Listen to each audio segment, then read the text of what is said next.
Se om det virker. Yes. Estre. Og det her, det er gruppen Amanda, Chris, Ditte, Niki og Simon. Hvordan laver man estre i laboratoriet? Og som vi kan se her, en estre dannes ud fra en kondensationsreaktion mellem en alkohol og en carboxylsyre. Og så brugte vi så svovlsyre, da vi var over at lave det som katalysator, foruden alkohol og carboxylsyre.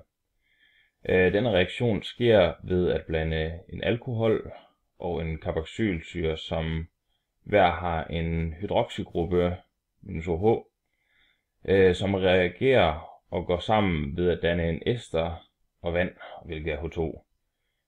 Og det kan summeres op til den her alkohol plus carboxylsyre er lige med ester plus vand.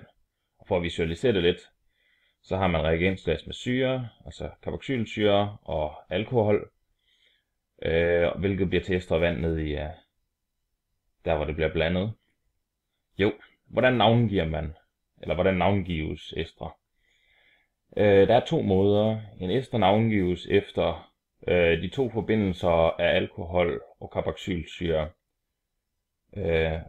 hvilket er de to ting, der skal bruges til at blande dem jo. Og som jeg lige sagde, så på dansk findes der to ligestillede måder at navngive ester på. Den første, der starter man med carboxylsyredelen nævnes først efterfulgt af navnet på den alkylgruppe, som stammer fra alkoholen. Det afsluttes med endelsen ester. Og der kan vi for eksempel se, at vi har lavet herover syren, som vi siger carboxylsyredelen først, alkohol og så ester. Og hernede der står der, at ved syren, der skal vi bruge den fulde navn for syren, og alkohol, der skal vi bruge alkylgruppen for alkoholen. Det kan man se for eksempel eksemplet her. Benzoesyre, etylester, hvilket er via den første måde, man kan gøre. Nummer 2 metode, man kan bruge. Der starter man med alkylgruppen fra alkoholen, som nævnes først, efterfulgt af navnet på carboxylsyren i form af syreresten. Denne form har endelsen OAT. Og der har vi også lavet sådan, ligesom den ovenstående, hvor alkohol og så syreresten. Og så har vi skrevet hernede, at i form af syreresten slutter på OAT. Og det er jo egentlig rimelig sådan simpelt, men det var egentlig bare for at gøre det lidt mere logisk.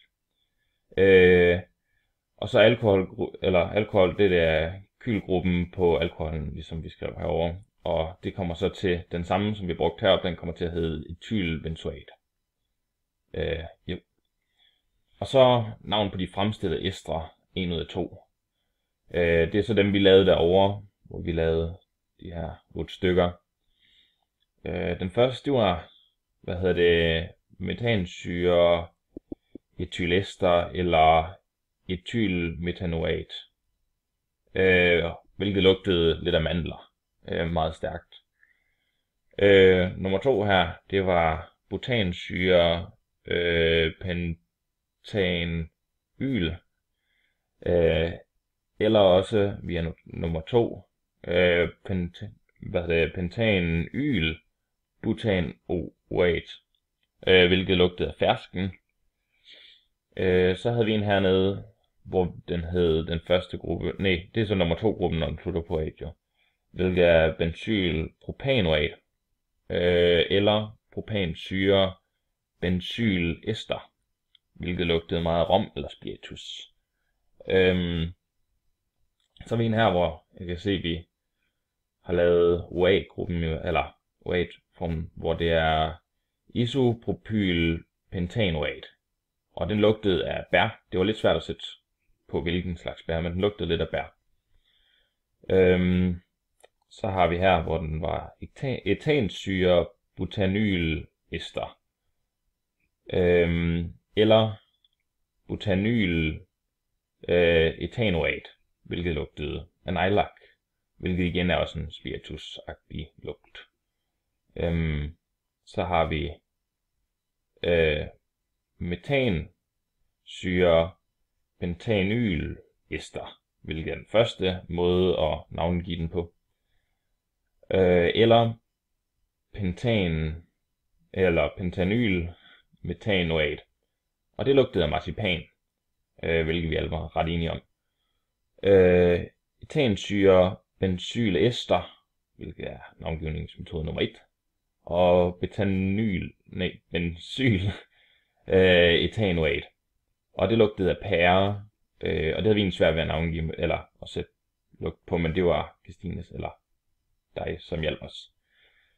Og så ved den sidste er det etansyre etanyl-ester, eller med navngivning nummer 2 metode, etanyl etanoat, hvilket lugtede af vodka, meget lig vores rom eller vores neglelak, som vi havde tidligere som nummer 4 og nummer 5.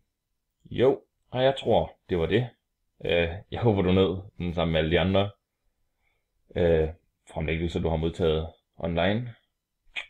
Og det var alt fra gruppen af Amanda, Chris, Ditte, Nikki og Simon. Hej hej.